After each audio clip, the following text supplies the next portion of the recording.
চলুন আজ দেখে নেওয়া যাক বাজরার রুটি। বাজরার আটা নিয়েছি আর নিয়েছি অল্প একটু পানি ফলের আটা।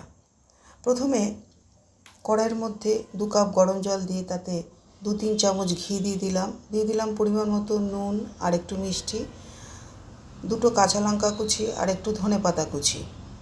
ভালো করে জল যখন ফুটে উঠবে তখন দিয়ে দেব বাজরার আটা, তারপর দিয়ে দিলাম সিঙ্গারা আটা বা পানি ফলের আটা। এবার খুন্তির সাহায্যে খুব ভালোভাবে এটাকে নাড়াচাড়া করে মেখে নিতে হবে। প্রয়োজনে আমি আবারও বাজরা আটা দেব, এখানে বাজরা আটা লাগবে তাই আবারও একটু দিয়ে দিলাম। দিয়ে ভালো করে আবারও মেখে খুন্তির সাহায্যে ভালোভাবে মেখে নেব। খুবই গরম তো হাত দেওয়া যাবে না। এরপর এটাকে 10 মিনিটের জন্য রেস্টে রেখে দেব।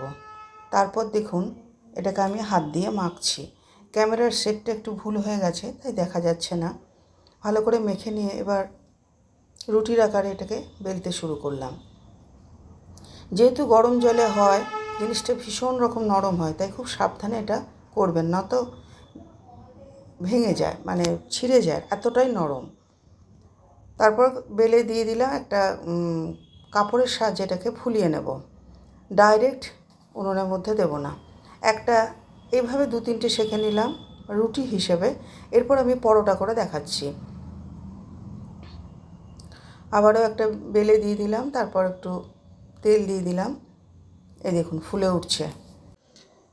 এইভাবে আরও কয়েকটা পরোটা বানিয়ে নিলাম। খেতে কিন্তু ভীষণ নরম হয় আর খুব হেলদি ফুড এটা, তাই মাঝে মাঝে আমি করি। এই দেখুন এবার প্লেটিং করে নিয়েছি। ওই দেখুন 2টো পরোটা আর 2টো সাদা রুটি, সঙ্গে আছে মুগ মসুর ডাল আর দই স্যালাড। সবটাই কিন্তু খুব হেলদি, যেমন বাজরা, সিঙ্গারা আটা, দই স্যালাড, ডাল সব কিছুই হেলদি।